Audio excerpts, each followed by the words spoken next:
గర్భధారణ అవకాశాలను పెంచే కీలక దశ కంట్రోల్డ్ ఓవేరియన్ స్టిమ్యులేషన్ గురించి తెలుసుకుందాం. కంట్రోల్డ్ ఓవేరియన్ స్టిమ్యులేషన్ అనేది ఐయుఐ, ఐవీఎఫ్, ఐసీఎస్ఐ వంటి చికిత్సల్లో కీలక దశ. ఇందులో ప్రత్యేకమైన మందులతో అండాశయాలను ఉత్తేజపరిచి ఒకటి కాకుండా అనేక ఎగ్స్ తయారయ్యేలా చేస్తారు.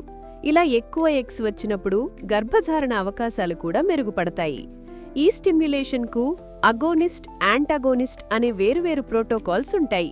ప్రతి రోగికి సరైన ప్రోటోకాల్ ఎంచుకోవడం చాలా ముఖ్యం. కృష్ణ ఐవీఎఫ్ క్లినిక్లో ఎవిడెన్స్ బేస్డ్ పద్ధతుల్లో లాంగ్ జీఎన్ఆర్హెచ్ అగోనిస్ట్ ప్రోటోకాల్ను ఉపయోగిస్తారు. ఇక్కడ రికాంబినెంట్ ఇంజెక్షన్లు వాడటం వల్ల ఫాలికల్ గ్రోత్, ఎండోమెట్రియం రెండూ మంచి స్థాయిలో ఉంటాయి. అయితే మందుల మోతాదు సరిగ్గా వాడటం చాలా అవసరం.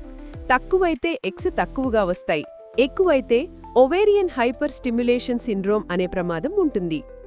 ఈ రంగంలో నిపుణులు ప్రొఫెసర్ డాక్టర్ జిఏ రామరాజు గారు 2016లో ఇండివిజువలైజ్డ్ కంట్రోల్డ్ ఓవేరియన్ స్టిమ్యులేషన్ అనే పుస్తకం రాశారు. ఈ పరిశోధన వల్ల ప్రతి రోగికి సరైన డోసేజ్ ఖచ్చితంగా నిర్ణయించగలిగే అవకాశం వచ్చింది.